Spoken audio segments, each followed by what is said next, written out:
2 Petrus pasal 3. Yesus akan datang kembali.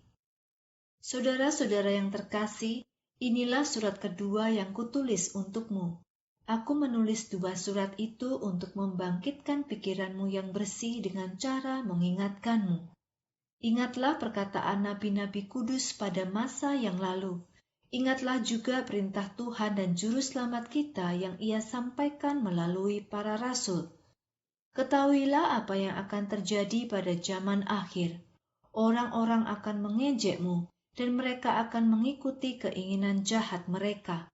Mereka akan berkata, Yesus berjanji akan datang lagi, namun di mana Dia sekarang?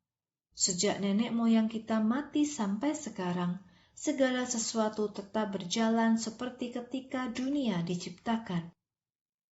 Guru-guru palsu ini dengan sengaja melupakan apa yang telah terjadi pada masa yang lalu. Langit diciptakan dan bumi dijadikan dari air dan oleh air. Semuanya itu dijadikan oleh Allah melalui firman-Nya. Sesudah itu, dunia ini ditenggelamkan dan dihancurkan oleh air bah. Namun, oleh firman Allah yang sama, Allah memelihara langit dan bumi yang kita tempati sekarang. Langit dan bumi dipelihara sampai pada hari penghakiman dan penghancuran untuk orang-orang tidak saleh. Tetapi saudara-saudaraku, jangan lupakan satu hal ini. Dengan Tuhan, satu hari sama seperti 1000 tahun, dan 1000 tahun sama seperti satu hari.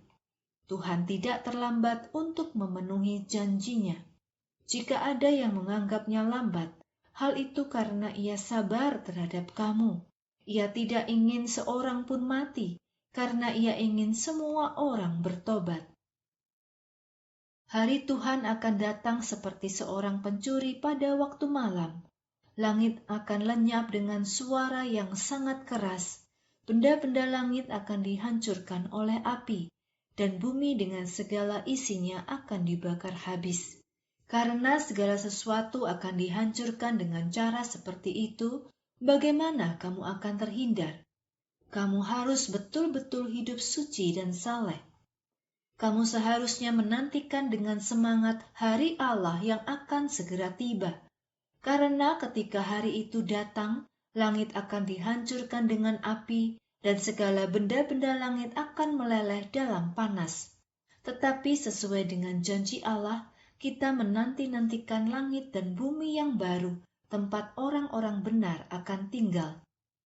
Saudara-saudara yang terkasih, karena kita sangat menantikan hal itu terjadi, berusahalah segiat mungkin supaya kamu tidak berdosa dan tidak bernoda, dan berdamailah dengan Allah. Ingatlah bahwa kita selamat karena Tuhan kita sabar. Paulus, saudara kita yang tercinta, juga menuliskan hal yang sama sesuai dengan bijaksana yang Allah berikan kepadanya. Paulus menuliskan hal-hal ini di dalam semua suratnya. Ada beberapa hal dalam surat-suratnya yang memang cukup sulit dimengerti, sehingga sering disalahartikan oleh orang-orang yang bodoh dan yang lemah imannya. Orang-orang ini juga sering salah dalam mengartikan bagian-bagian lain dari kitab suci. Apa yang mereka lakukan itu justru akan menghancurkan diri mereka sendiri. Saudara-saudara yang terkasih, kamu sudah mengetahui tentang hal ini. Karena itu berhati-hatilah. Jangan biarkan orang-orang jahat itu menyeretmu ke dalam kesalahan-kesalahan yang mereka lakukan dan membuatmu jatuh dari keyakinanmu yang kokoh. Akan tetapi, bertumbuhlah dalam anugerah dan pengenalan akan Tuhan dan Juru Selamat kita, Yesus Kristus. Bagi Dialah kemuliaan, sekarang dan sampai selama-lamanya. Amin.